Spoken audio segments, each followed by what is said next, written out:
The crystal chandeliers of the Riverside Grand Ballroom cast dancing lights across 500 guests, all dressed in their finest evening wear.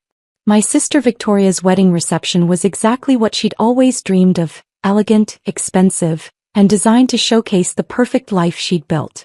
White roses cascaded from every table centerpiece, a 12-piece orchestra played softly in the corner, and servers in crisp uniforms circulated with champagne that cost more per bottle than most people's monthly rent. I stood near the back of the room in my simple navy dress, the one I'd worn to countless family events because it was versatile and didn't draw attention. That was my strategy with family gatherings lately: blend in, stay quiet, leave early. It had been working reasonably well for the past 3 years. Paya. My mother's voice cut through the gentle music like a knife. She was bearing down on me with Aunt Patricia in tow, both of them wearing expressions I knew too well. The expression that said they were about to enjoy themselves at my expense. Patricia was just asking what you've been up to. I told her you're still working in that warehouse. My aunt's perfectly penciled eyebrows rose with theatrical surprise. Oh my. So, honey, how long has it been now? 5 years. 6, my mother corrected, her tone dripping with disappointment. 6 years in the same entry-level position. We keep hoping she'll finally do something with her life, but... She trailed off with a delicate shrug that somehow conveyed volumes of disapproval. I'm doing fine, Mom, I said quietly, keeping my voice even. The work keeps me busy. Busy. My mother laughed, a sharp sound. Patricia, can you imagine? Victoria is marrying a neurosurgeon, living in that beautiful penthouse downtown, and Maya is busy in a warehouse. At 32 years old. Well, Aunt Patricia said, lowering her voice to a conspiratorial whisper that was still perfectly audible, at least she showed up. That's something. Though I did notice she came alone again. No date. Never a date, my mother confirmed. Honestly, at this point we'd settle for any signs of a normal social life. But she just works those long hours in that depressing industrial building and goes home to her tiny apartment. It's like she's given up. I took a slow breath and smiled politely. The apartment suits me just fine.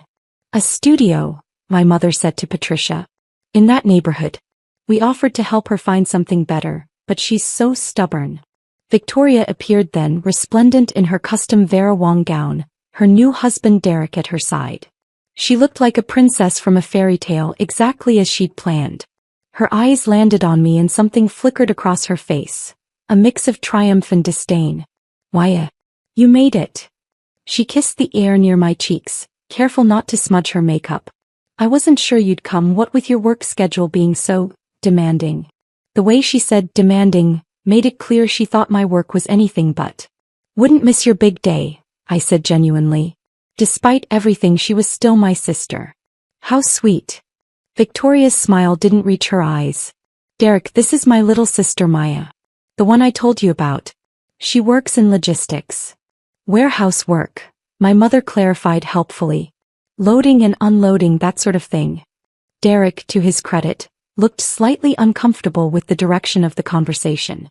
Nice to meet you, Maya. Congratulations on the wedding. Thank you. He glanced at Victoria. We should probably make our rounds. Oh, just 1 minute, darling. Victoria touched his arm. Maya, I've been meaning to ask. Are you still living in that studio? The one in the warehouse district. I am. God, I don't know how you stand it. Derek and I just finished renovating our place. You should see the master bathroom alone. It's bigger than your entire apartment. She laughed, a tinkling sound. But I suppose you're comfortable there. You've always been comfortable with less. Uncle Robert joined our growing circle, martini in hand. Why, haven't seen you in ages. How's the warehouse treating you? Very well, thank you. Still doing the night shifts? He didn't wait for an answer. You know, if you ever wanted help getting a real career started, I have some connections. Entry-level office work, that sort of thing. Might be a step up from manual labor. That's very kind, I said, but I'm happy with my current work. Victoria laughed again, louder this time. Several nearby guests glanced over. Happy. Maya's happy in her warehouse. Isn't that precious, Derek? Some people just have simple dreams. My cousin James appeared with his wife Kelly. What are we talking about? Maya's career, Victoria said, making air quotes around the word career. We're all very impressed with her dedication to warehouse work. Oh, right. James nodded knowingly. Mom mentioned you were still there. No judgment, Maya. Honest work and all that. Exactly, my mother chimed in. We're not saying there's anything wrong with warehouse work. Someone has to do it. We just wish Maya would show a little more ambition. Try to make something of herself like Victoria has. Kelly tilted her head sympathetically. Have you thought about going back to school? It's never too late. I mean, you'd be older than most of the other students, but... I appreciate the concern, I said, maintaining my calm smile. Really? But I'm quite content. Content. Victoria practically spat the word. That's exactly the problem, isn't it? You're content to be mediocre. Content to let life pass you by while the rest of us actually achieve things. Derek looked increasingly uncomfortable. Victoria, maybe. No, Derek, she needs to hear this. Victoria's eyes flashed. My sister had been drinking champagne steadily since the ceremony, and her filter was disappearing. It's my wedding day and I've been patient with Maya's little act for years now. I'm tired of it. Act? I asked quietly. Yes, act. Victoria's voice was rising, drawing more attention from nearby guests. This whole, I'm perfectly happy being nobody routine. It's pathetic, Maya. You're 32 years old, working a dead-end job, living in a shoebox with no prospects, no relationship, no future. And you stand there smiling like everything is fine. It's not fine. It's sad. The music had faded into the background. At least 50 people were now openly watching our exchange. Victoria, my mother said, but there was no real reproach in her tone. She'd been saying similar things to me in private for years. No, Mom. Someone needs to tell her the truth. Victoria turned back to me, her face flushed. Stop pretending to be successful, Maya. Stop pretending your life is going anywhere. You're an embarrassment to this family, and frankly, I only invited you today because Mom insisted. I didn't want people asking why my sister wasn't here, because explaining that she's a warehouse worker with no life would be even more humiliating. The circle around us had grown. More guests were turning, conversations dying as they sensed drama. You could have been something, Victoria continued. You were always decent at school. But you gave up. You settled. And now look at you, wearing the same dress you wore to Uncle Robert's retirement party 2 years ago, arriving alone, contributing nothing to this family except disappointment. Victoria, that's enough, Derek said firmly, finally finding his voice. It's not enough. My sister was on a roll now, years of superiority and contempt pouring out. I've worked hard for everything I have. I went to medical school. I built a career. I married well. I made something of myself. And Maya? Maya moves boxes in a warehouse. She's a nobody. A complete and utter nobody playing dress-up at my wedding. The ballroom had fallen silent except for Victoria's voice. Even the orchestra had stopped playing. Aunt Patricia touched my arm in what might have been meant as comfort. Honey, maybe you should. Should what? Victoria interrupted. Should leave? Yes, maybe she should. This is a celebration of success, of achievement, of people who've actually made something of their lives. What exactly is Maya celebrating? 6 years of the same job? Living in poverty? Being the family failure? My mother finally stepped in, but her words were measured. Victoria, you're upset. Let's not ruin your special day. I'm not upset, I'm being honest. Someone needs to be honest with her. Victoria pointed at me, her diamond bracelet catching the light. This whole quiet, humble act. It's not fooling anyone, Maya. We all know you're going nowhere. We all know you've achieved nothing. We all know you're still in that warehouse job because you're not capable of anything better. Still in that warehouse job?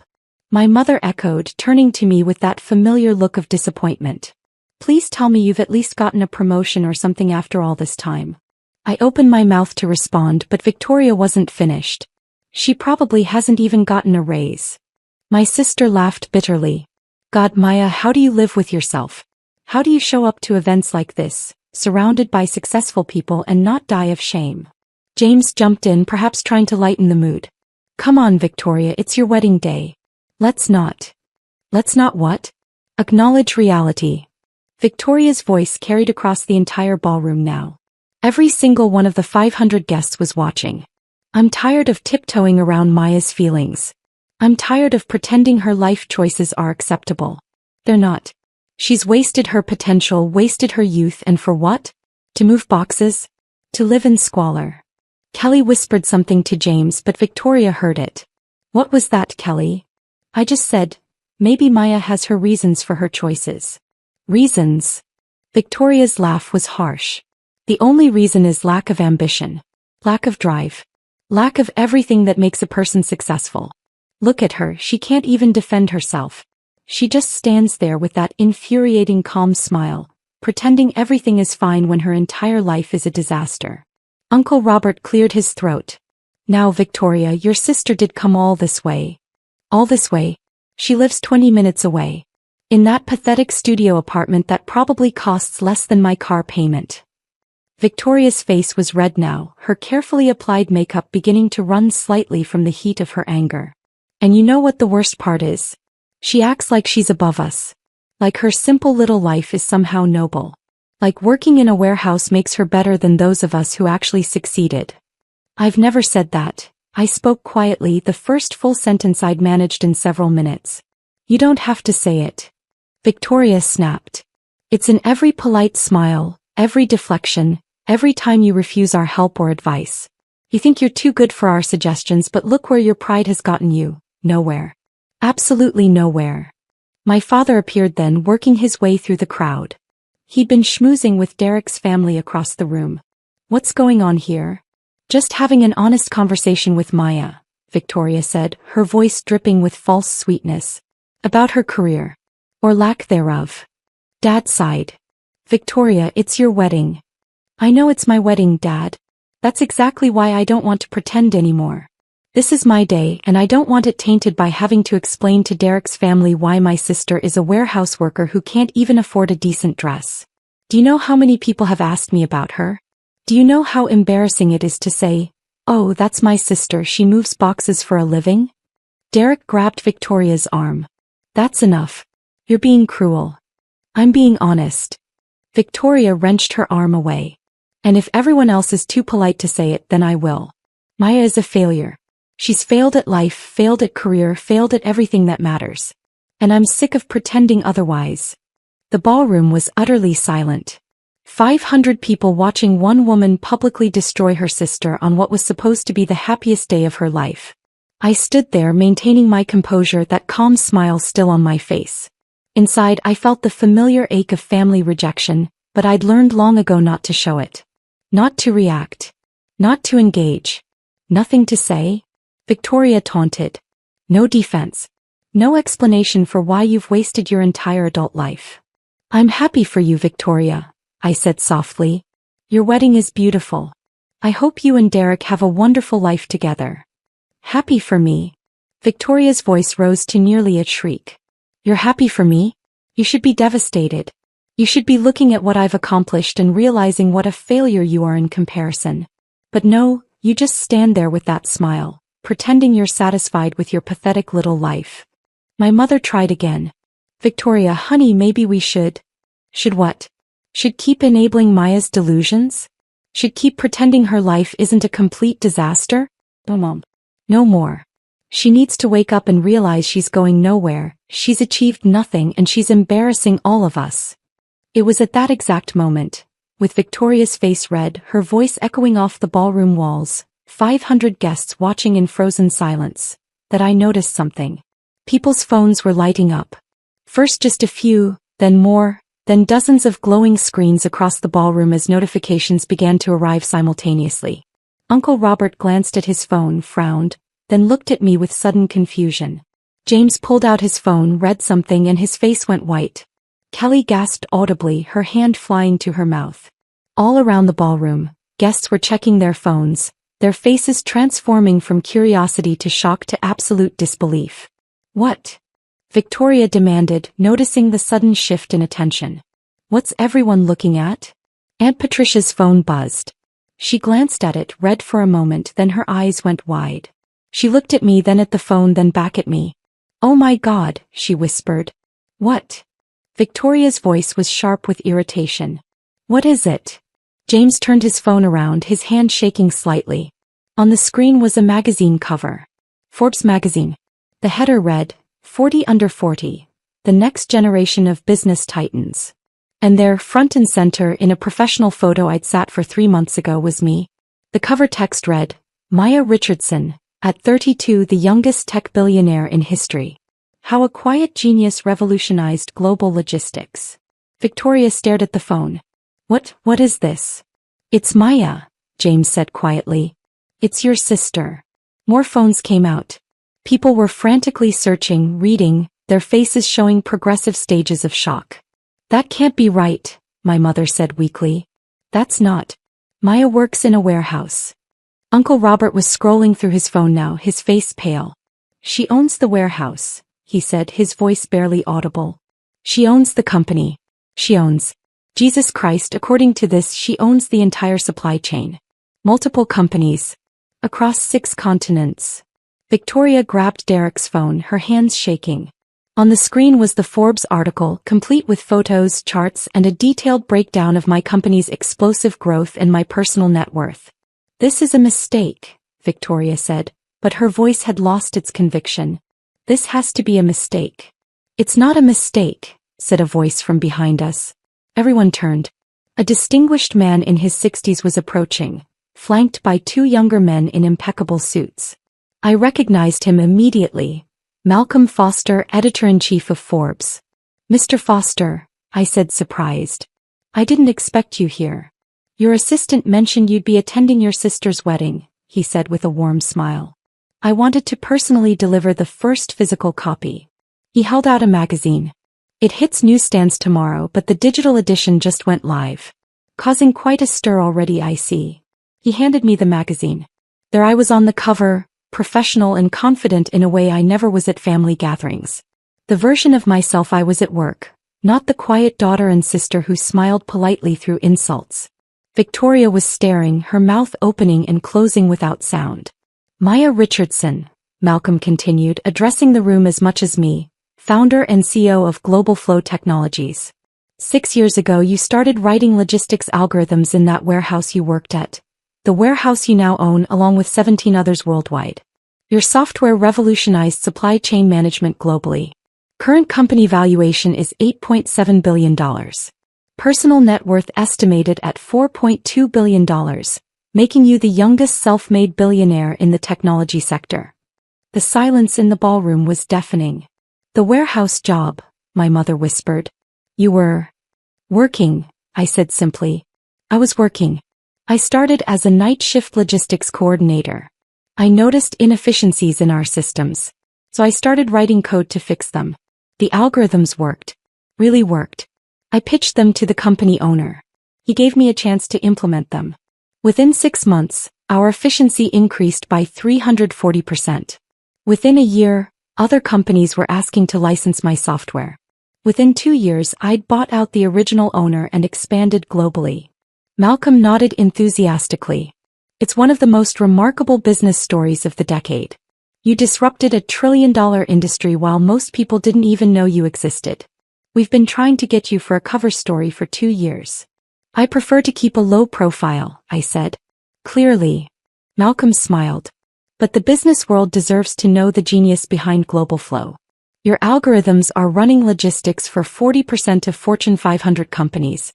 Your innovations have reduced global shipping costs by billions annually. You employ over 15,000 people worldwide. And you did it all before turning 33. Victoria was still staring at the phone, scrolling through article after article that was now flooding the internet. But you live in a studio apartment. I live in a penthouse, I corrected gently. In the building I own. In the warehouse district. I converted the top floor years ago. It's 4,000 square feet with a view of the river. I call it a studio because it's one open space. I like the openness. The warehouse district building, Uncle Robert said slowly. The one they wrote up in Architectural Digest last year? The industrial to luxury conversion. That's my building, I confirmed. James was scrolling frantically through his phone. There's a whole profile here in Tech Quarterly. It says you're notoriously private. You don't do interviews, don't attend industry events, keep your personal life completely separate from your public business persona. I like my privacy, I said simply. My mother's face had gone through several color changes. All this time, all these years we thought.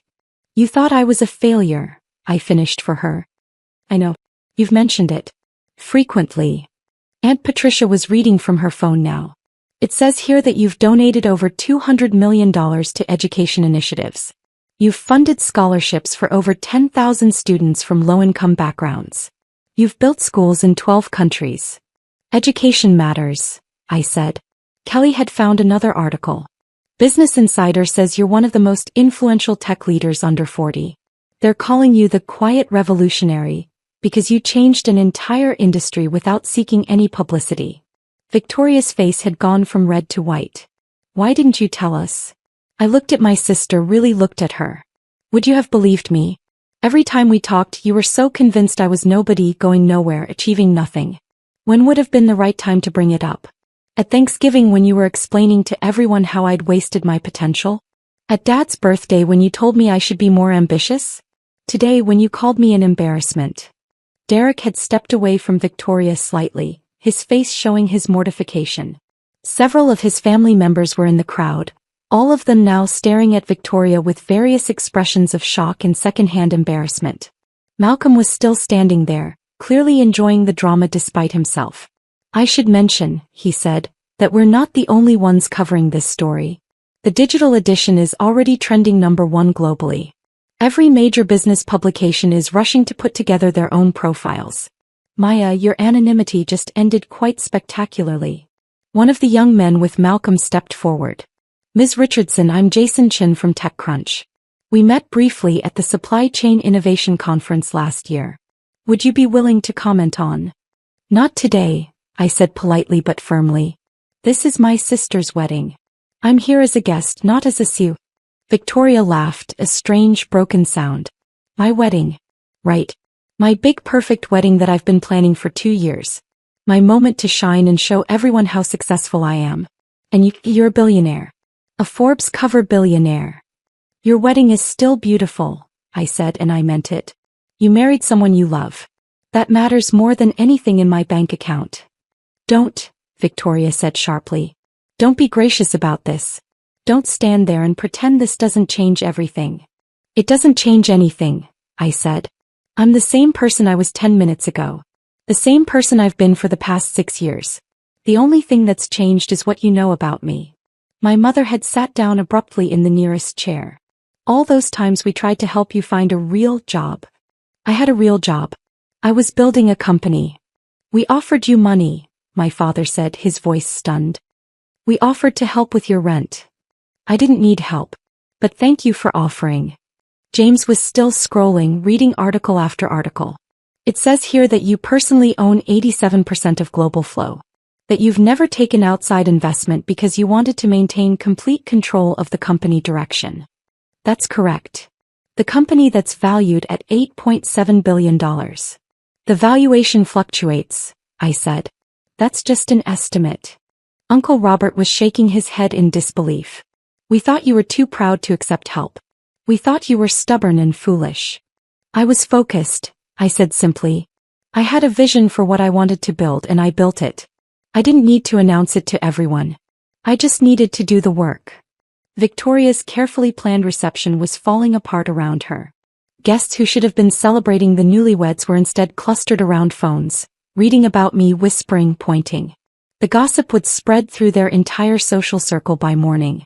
Derek's mother approached, her face apologetic. Maya, I'm Patricia Thornton. Derek's mother.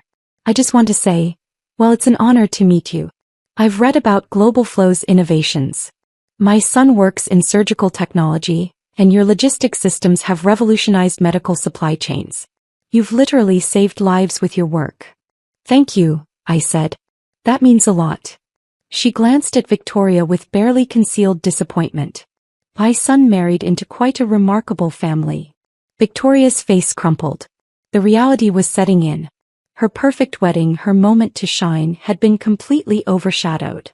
And worse, she'd spent the past hour publicly humiliating someone who was infinitely more successful than she'd ever be. More guests were approaching now, wanting to introduce themselves, to shake my hand, to tell me about how my innovations had impacted their industries. I was polite but brief with each of them, conscious that this was supposed to be Victoria's day. Malcolm pulled out a business card. Maya, I know you value your privacy, but this story is going to explode. If you need any help managing the media attention, please call me. I can recommend excellent PR firms who specialize in high-profile tech executives. I'll consider it. Thank you. He and his team departed, leaving chaos in their wake. My mother stood slowly, her face a mask of conflicting emotions. Maya, we didn't know. All those things we said. You said what you believed to be true, I said. Based on what you could see. I understand. But we should have known, she insisted. We should have asked more questions, paid more attention. Would it have mattered? I asked gently. If I'd told you 3 years ago that I was building a tech company, would you have believed me? Or would you have thought I was delusional? She opened her mouth, then closed it, unable to answer. Victoria was crying now, her perfect makeup running in black streaks down her face. Derek tried to comfort her, but she pushed him away. How could you do this to me? She demanded, her voice breaking. How could you come here to my wedding and what? I asked calmly. Let you insult me without correcting your assumptions? Victoria, I didn't do anything. Forbes decided to run that cover. The timing was coincidental. I had no idea they'd publish today. You could have told us, she sobbed. You could have told us before, prepared us. So you could what? Treat me differently? That's exactly why I didn't tell you. I wanted to know how you really felt about me. And now I do. The truth of that statement hung in the air between us.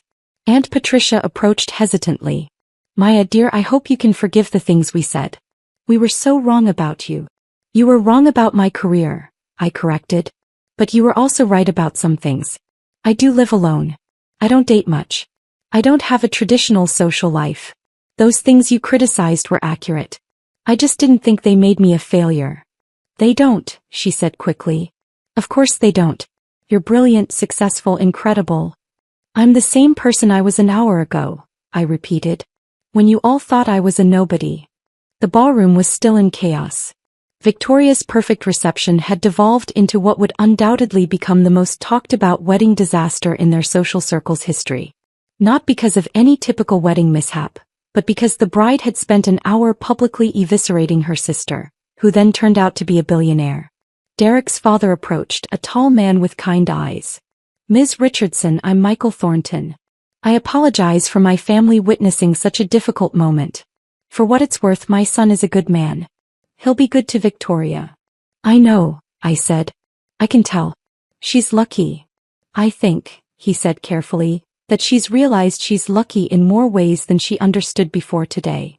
Victoria was sitting now, surrounded by bridesmaids who looked torn between comforting her and scrolling through their phones to read more about me. The orchestra had tentatively started playing again, but no one was paying attention. James approached me, his expression sheepish. Maya, I feel like an idiot. All those times I offered to help you find a real job. You were trying to be kind, I said. In your own way. I was being condescending, he corrected. We all were. And you just took it. For years you took it and never said a word. What would have been the point? I asked. You all had made up your minds about who I was. Nothing I said would have changed that. Only evidence would change it. So here we are. My father approached, looking older somehow. Sweetheart, I don't even know what to say. You don't have to say anything, Dad. I do, he insisted. Because I've been saying the wrong things for 6 years. Every dinner, every holiday, every family gathering, I've been on your case about making something of yourself. And you'd already made more of yourself than any of us could imagine. I didn't do it to prove anything to you, I said honestly. I did it because I saw a problem and wanted to solve it. The success was almost incidental. He laughed weakly. Almost incidental. A multi-billion-dollar company, almost incidental. Kelly was reading from her phone again. There's a whole thread on Reddit analyzing how you managed to stay anonymous for so long. People are calling it the greatest example of stealth wealth in modern history. I wasn't being stealthy, I said. I was being private. There's a difference. Victoria had stopped crying and was just sitting there staring at nothing. Her beautiful wedding day ruined. Her moment of triumph, destroyed by the revelation that her failure sister was actually more successful than she'd ever dreamed of being. I felt a pang of sympathy for her despite everything. She'd worked hard for her success. Medical school was brutal. Building a career as a physician was demanding. Marrying Derek was genuinely a happy achievement. He was a good man who clearly loved her. She had legitimate things to be proud of. But she'd built her self-worth partially on the foundation of being better than me. And that foundation had just disintegrated. I walked over to where she sat, ignoring the whispers and stares from 500 guests. "Victoria," I said quietly. She looked up at me, her face ravaged by tears and ruined makeup. "Your wedding is beautiful," I said. "Derek seems wonderful. You've built a good life. Those things are real and they matter. What I do for a living doesn't change what you've accomplished." "Doesn't it?" she whispered. "How can I face anyone after this? After what I said, after how I treated you, and now everyone knows that I'm what? Successful?" "Victoria, we're both successful. In different ways." "You're a billionaire," she said flatly. "You're on the cover of Forbes. You've revolutionized an entire industry. I'm a doctor who married well. There's no comparison. You save lives," I countered. "I move packages more efficiently. If we're measuring actual value to humanity, you win." She laughed bitterly. "Don't patronize me. I'm not." I crouched down to her eye level. "Victoria, you're a good doctor. You help people every day. That matters. It matters more than logistics, algorithms, and profit margins.